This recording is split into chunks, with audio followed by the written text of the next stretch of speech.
I would necessarily have.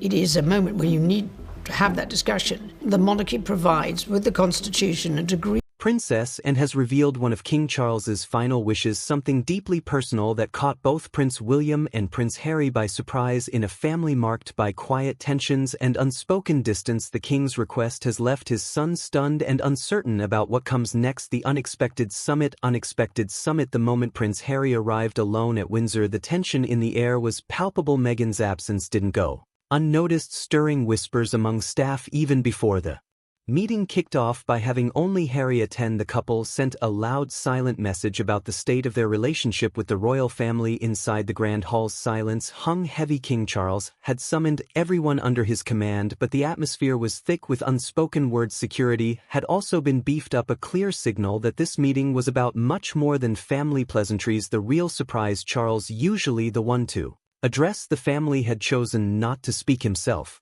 Instead, Princess Anne was given the task of delivering his message, and although you kind of know that this might happen, you don't really think about it very much, not least of all cause the monarchy is about continuity, a break from tradition that immediately made it clear how serious things were. Many hadn't seen the king in weeks, and his appearance reflected the toll his ongoing health struggles had taken. Standing before the family, Anne was the epitome of composure, her posture rigid with it weight of her task. When she spoke, her words cut through the thick tension like a hot knife. This wasn't just another royal announcement, it was a seismic shift in the monarchy's future. What had been expected to be a gradual transition was now being fast-tracked. The monarchy, it seemed, was undergoing a total overhaul. William's face betrayed his shock at the magnitude of what was being asked of him. The timeline for his ascension had been drastically shortened. What was supposed to take years was now squeezed into mere months. Harry, standing on the periphery, Charles' plan sensed the irreversible shift that had taken place. His eyes met William's for a split second, an unspoken understanding passing between them despite the distance that had grown between them. Within moments, arguments erupted. Prince Edward, who usually played the role of peacekeeper, found himself caught in the middle of the family's growing divide. Even Camilla, often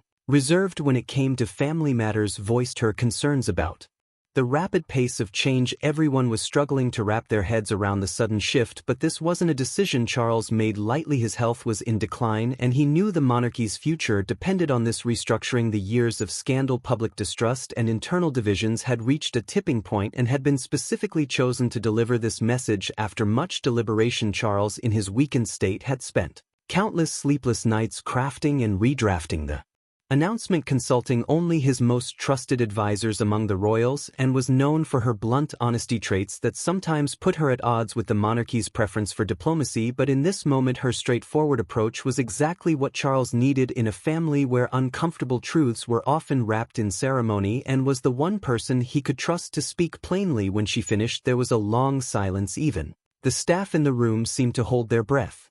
The weight of centuries of tradition felt like it might come crashing down at any moment. Charles's plan wasn't just about passing the crown, it was about completely re-evaluating the monarchy's place in the modern world. With declining approval ratings and growing Republican sentiment in Commonwealth nations, Charles knew the institution couldn't continue on its current path. Recent polls showed a steep drop in support among younger Brits, a trend Charles could no longer ignore. His plan included trimming down the number of working royals, opening up royal properties to the public, and overhauling the monarchy's finances in ways that would have been unthinkable under previous reigns. This wasn't about tradition anymore, it was about ensuring the monarchy's survival in a skeptical age. William would still inherit the throne, but the monarchy around him was being reimagined. Britons want Prince William to take the crown when Queen Elizabeth's reign ends. It was no longer just about titles, it was about influence, public image, and whether the monarchy could continue to matter after everything it had endured. The weight of royal history. Charles's decision wasn't made in a vacuum, it was shaped by nearly a century of royal history. The abdication crisis of 1936, when Edward VIII stepped down, had forced his unprepared brother George VI onto the throne, almost destabilizing the monarchy. Then when George died young in 1952, his daughter Elizabeth II had inherited the throne at an unexpectedly young age, shouldering enormous responsibilities that most didn't anticipate. Until middle age, Charles grew up watching his mother sacrifice her personal life for duty. Their relationship was strained, and it gave him a complex view of royal obligation. Watching the crown consume his mother's identity, he learned early On that power wasn't glamorous, it isolated her, turning her into a living symbol of the state, her personal wishes always secondary to the public's expectations. When Elizabeth died in 2022, the monarchy lost its last pillar of consistency. Her 70-year reign had hidden the institution's deeper problems. Charles's cancer diagnosis, soon after though kept private at first, made it clear that time was now a luxury he couldn't afford. Suddenly securing the monarchy's future had become urgent. Having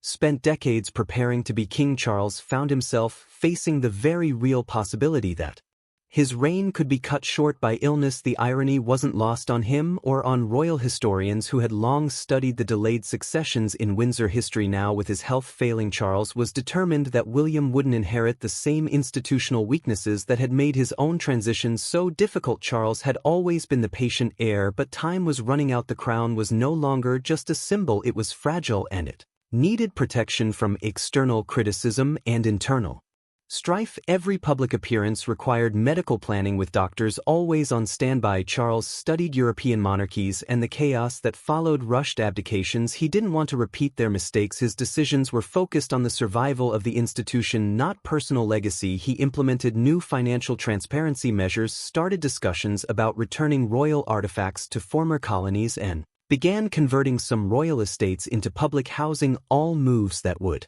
have been unimaginable under previous monarchs. Behind the scenes, William and Kate were quietly assuming more responsibilities. Reports indicated that William now received the government's red boxes alongside his father, a gradual but clear transfer of power. Prince William is match fit for a possible call-up to the top job. William's involvement in meetings with the Prime Minister and international leaders was growing. He was being prepared step by step for the weight of the crown. Kate's crucial role. Kate moved Kate's crucial role naturally into a central position without fanfare or official announcement. Where Diana had struggled with the constraints of royal life and Meghan had ultimately rejected them, Kate demonstrated a remarkable adaptability. She took on solo responsibilities, managed programs addressing childhood development and mental health, and hosted foreign dignitaries with quiet confidence that impressed even veteran diplomats. She became a figure of stability that both the public and the royal family could depend on. Though William would wear the crown, Kate was becoming the emotional anchor of the monarchy's future. Her relationship with Charles had evolved from formal to genuinely warm, with the king increasingly seeking her counsel on family matters. Charles recognized in her the stability his own marriage had initially lacked. Unlike many who married into royalty, Kate brought authenticity rather than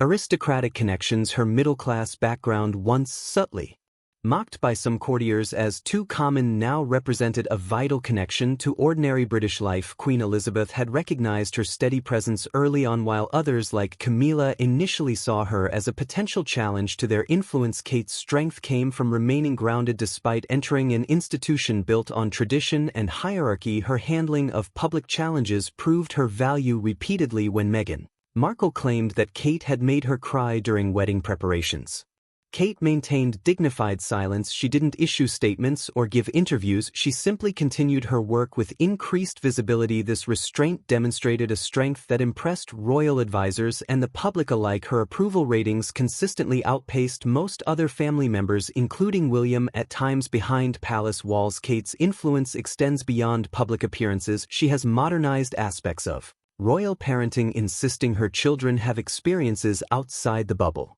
of privilege. She's earned trust through sound judgment and consistency in private council meetings. While others created headlines with scandals, Kate built credibility through reliable service. At Charles's coronation, her presence signaled the monarchy's direction, the future, standing confidently beside the present, ready to step forward when needed. Her relationship with the younger royals, particularly Princess Charlotte and Prince Louis, has established her as the family's emotional center. Staff report that even the Queen's corgis, notoriously selective in their affections, respond positively to her presence in a family structure often criticized for emotional coldness. Kate has carefully introduced warmer parenting practices while respecting necessary traditions. The monarchy faces unprecedented scrutiny in the digital age. Social media has transformed how royal actions are interpreted, with every appearance dissected by millions. Online public relations experts attached to the palace now monitor digital sentiment around the clock, providing daily briefings on how royal activities are being perceived. This represents a fundamental shift from Elizabeth's era, when public opinion developed more slowly through traditional media channels. Charles recognized this new reality early in his reign. He established the first royal social media council, composed of both traditional advisors and digital natives, to help navigate online communication strategies. Despite initial resistance from older courtiers, this approach has helped the monarchy respond more effectively to controversies before they escalate. The brothers divide. Meanwhile, Prince Harry remains caught between worlds, his life in California establishing new roots, while his British identity keeps him tethered to the institution he left years after stepping back from royal duties. He still factors into the monarchy's future through both his bloodline and his ongoing narrative about royal life. Despite public mentions of family love in carefully crafted statements, the relationship between Harry and William remains deeply damaged. They haven't had meaningful conversation in years, with tensions only increasing after Harry and Meghan's Oprah interview revealed private family discussions about their children's potential skin color. Harry's memoir Spare further widened the gap, with revelations about physical altercations between the brothers and unflattering portrayals of both William and Kate. Palace staff who have served both brothers report that William refuses to discuss Harry in private, immediately changing the subject when his name arises. Rumors persist that Harry has additional revelations prepared but unreleased. Insiders close to the Sussexes suggest entire chapters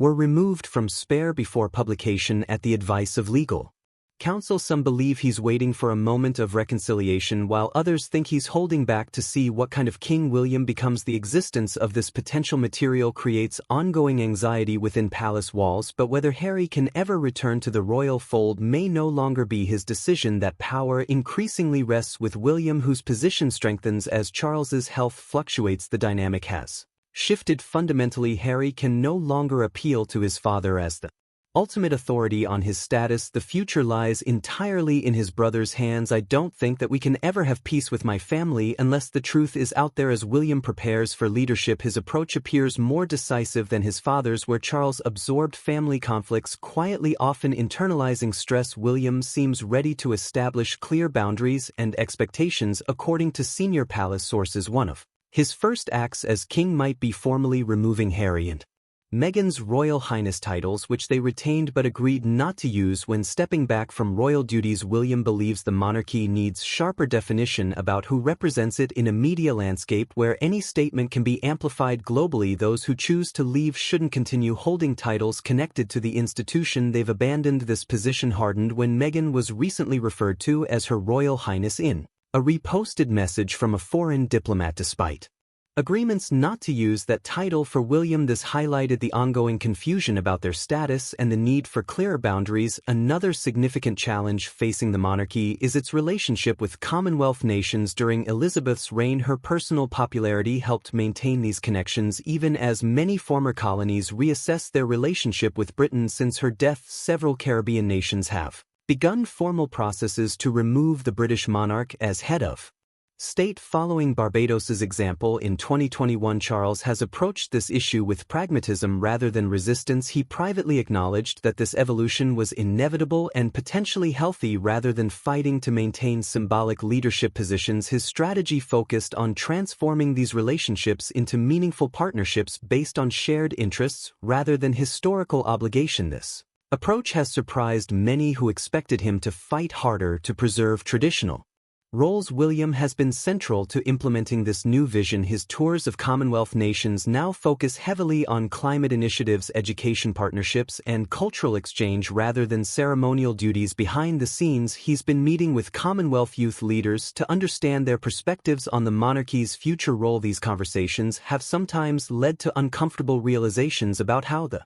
younger generation views Britain's colonial past. The transition represents one of the most significant shifts in British foreign policy in decades. For centuries, these relationships were fundamental to Britain's global influence. Now both Charles and William recognize that clinging to outdated power structures will only accelerate their collapse. Instead, they're working to build a Commonwealth relationship based on Mutual respect rather than historical difference. Charles' final wish. Charles's final wish for Charles, whose reign has been overshadowed by health concerns and his mother's long legacy. His final royal wish extends beyond ceremonial concerns. He hoped for family healing, not complete reconciliation, but at least an opening where communication might begin again. According to those closest to him, he spends late evenings reviewing family photographs from happier times, particularly those showing William and Harry together as children. He didn't want Harry fully reinstated to working royal status, but neither did he want him permanently estranged. The king has maintained private communication with Harry through trusted intermediaries even when direct conversation became too difficult. Charles believed family connections carried responsibilities that couldn't simply be erased by geographic distance or public disagreements. His view was nuanced, trying to protect the monarchy while acknowledging blood ties that transcended institutional concerns. He hoped to leave behind not just a functioning institution but a family that hadn't completely fallen apart. This concern intensified as his health declined, creating a sense of urgency around healing family wounds before time ran out. Princess Anne delivered this message with characteristic directness at the Windsor meeting as someone respected by both William and Harry for her no-nonsense approach. She conveyed Charles's wish as a matter of duty rather than emotion, but even she understood that reconciliation depends on willingness from both parties, something she privately doubted existed in sufficient measure to bridge the divide. The king's medical team has advised against emotional stress during his treatment, making direct intervention in the brothers' relationship impossible. Instead, he has tasked his most trusted advisors with creating potential pathways to communication that might be activated when the time is right. These plans sit in a private safe in his personal study to be implemented if his condition worsens significantly. The monarchy can plan ceremonies and issue statements, but it cannot heal emotional wounds through royal decree. It cannot undo public revelations or heal private betrayals through protocol. Charles tried to create space for understanding, but whether that opportunity will be taken is now beyond his control. As his focus necessarily shifts to his health battles, the decision rests with William. His approaching reign isn't merely ceremonial, it represents a fundamental choice about the monarchy's direction and whether the family can find any common ground after years of public conflict. Will he honor his father's wish for a slight opening, or will he firmly close the door Harry walked through? The answer will shape not just family dynamics but the public perception of the monarchy for decades to come. Behind palace walls, advisors debate strategies and timing. Some advocate for a clean break, remove titles, clarify succession lines, and move forward with a streamlined monarchy focused entirely on those who remained loyal. Others caution that such finality might generate public sympathy for Harry and Meghan, particularly if it coincides with Charles's declining health. Royal historians remind both sides that divided families have historically weakened the institution, but William's ultimate decision remains unpredictable. Those closest to him report increasing confidence in his judgment and willingness to make difficult choices. Charles's final message wasn't just a request, it was a test of William's vision for the monarchy's future and his capacity to balance institutional needs against family bonds. The monarchy's modern identity. King Charles inherited more than a crown, he inherited a monarchy caught between tradition and transformation. The institution, once defined by ceremony and silence, now faces a world where visibility is everything and silence is often seen as indifference.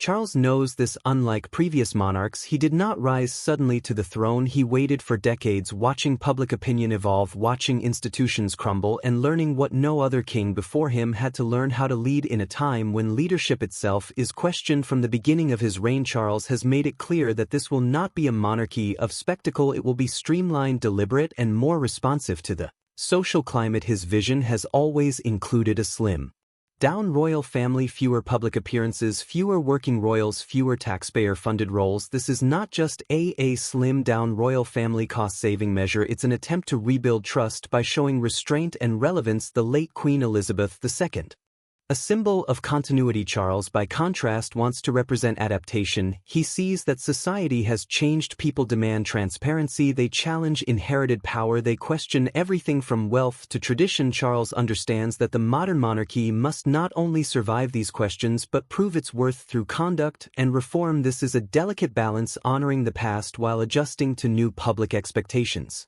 But reshaping the monarchy's identity is not something Charles can Do alone, he is surrounded by a shrinking team of senior royals. Prince William and Princess Kate are essential to the monarchy's future. They attract public sympathy and international attention, but recent health issues affecting both Charles and Kate have left gaps in visibility and workload. In a media age, absence quickly becomes vulnerability. When key figures disappear from public life, speculation fills the space, and speculation, once released, is nearly impossible to contain throughout her life.